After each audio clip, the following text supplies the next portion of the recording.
en officier très haut gradé des gardiens de la révolution, c'est-à-dire l'armée d'élite de la République islamique d'Iran, il parrainait le programme nucléaire militaire.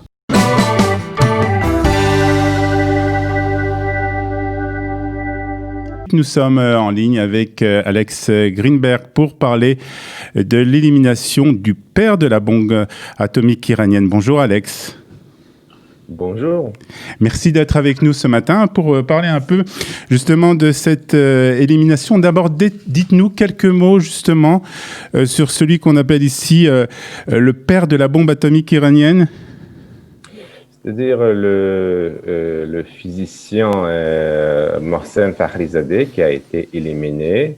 Et il a été non seulement physicien atomique, mais il était surtout un officier très haut gradé des gardiens de la révolution, c'est-à-dire l'armée d'élite de la République islamique d'Iran.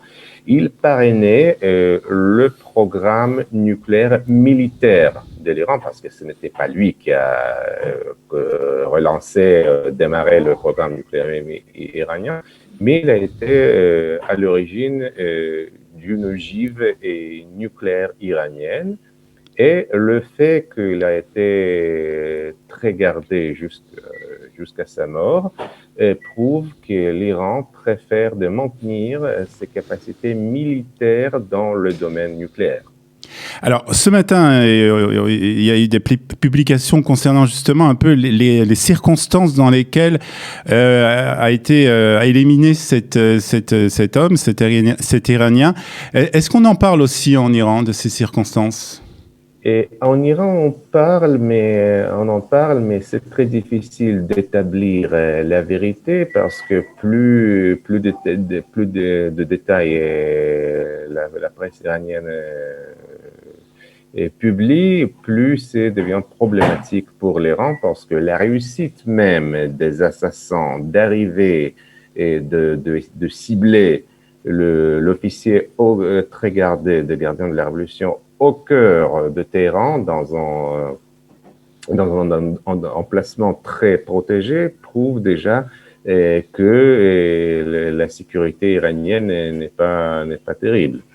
Donc, il n'en parle pas tellement de détails, et que même quand il parle, c'est très difficile d'établir la vérité ou de voir qu'est-ce qu'il est vrai ou qu'est-ce qui n'est pas vrai. Mais reste à constater qu'il s'agit en effet d'une grande réussite de ceux qui ont effectué cet assassinat. Voilà, alors on parle, on en a parlé dans le journal il y a quelques minutes, de cette élimination qui aurait été réalisée en fait sans la présence vraiment humaine sur les lieux de cette attaque. Est-ce qu'il y a eu des échos par rapport à ça aussi? Une certaine agence de presse en parle en tout cas? Et pas tellement, en tout cas, ce n'est pas ça que j'ai vu, parce que aussi, reporter ces détails équivaut aux éloges des assassins. Alors justement, on va parler un peu peut-être des assassins, puisque bien entendu, l'Iran a tout de suite accusé les États-Unis et Israël d'être donc responsables de cette élimination. Est-ce qu'on parle déjà de vengeance, de représailles? Oui.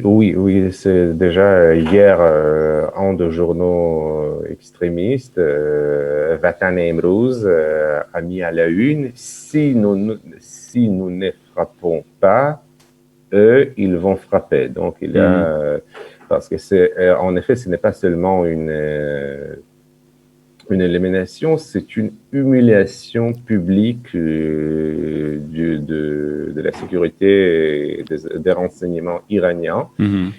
Mais l'Iran est aussi limité par quelques contraintes incontournables pour venger, parce que l'Iran ne peut pas se permettre de tuer les civils israéliens américains comme ça, justement, au fond pour parler avec peut-être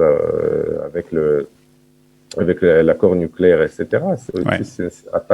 Et en général, je tiens à souligner que les éliminations, les opérations de ces genres, aussi quand les Iraniens effectuent des attentats, ça prend énormément de temps pour les préparer. Ça ne se fait pas de jour au lendemain. Ce n'est pas contrairement à ce qu'on peut voir et dans les médias français, américains, que voilà, on a fait ça pour passer un message à Biden ou quelque chose. C'est une bêtise parce que c'est une opération stratégique où participent quelques unités militaires de renseignement, le renseignement d'État. Il y a énormément de discussions, de débats avant que le Premier ministre affirme une opération pareille. Ça ne se fait pas comme c'était décrit dans les médias étrangers. Alors, Alex, à la suite de cette élimination, est-ce que le programme justement nucléaire iranien dont vous parliez est en danger? Est-ce que la suite de ce programme est en danger?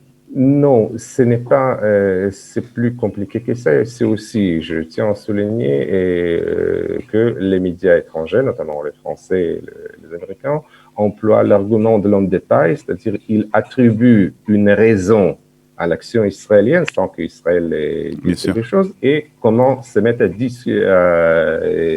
se mettre en discussion avec cette raison qui n'existe pas. Donc, c'est vrai que l'élimination de Fakhrizadeh ne peut pas anéantir le programme nucléaire iranien. Ce n'est pas le but. Je ne crois pas que ce soit le but parce que c'est impossible, étant donné que la connaissance, le savoir-faire déjà existe. On ne peut pas l'anéantir. Ouais. Mais on peut le ralentir drastiquement, c'est-à-dire dans les cas où les Iraniens décident à s'élancer précipitamment vers les armes nucléaires, c'est-à-dire s'ils décident de démarrer le programme nucléaire immédiatement, s'ils décident de rompre l'accord nucléaire, ce sera possible, mais beaucoup plus difficile. Ici aussi, la question de temps et de schedules est extrêmement important. Alors justement, Alex, concernant cet accord nucléaire, ça me permet aussi d'enchaîner sur la dernière question concernant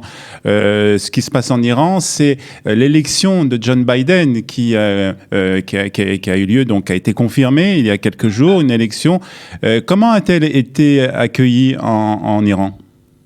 En Iran, il existe deux approches. La première, c'est l'approche du Rahbar, le guide suprême, pour lequel, selon la vision iranienne officielle, les États-Unis sont le mal absolu, peu importe la personnalité du président. Pour le président Rouhani, il espère de renouer les pourparlers avec la nouvelle administration, mais ce sera aussi difficile parce que la condition iranienne pour renouer les pourparlers avec les Américains, c'est que les États-Unis relèvent immédiatement les sanctions qui ont été imposées après l'accord nucléaire sur l'Iran, qui équivaut à une capitulation américaine inconditionnelle. C'est aussi peu probable. Yeah.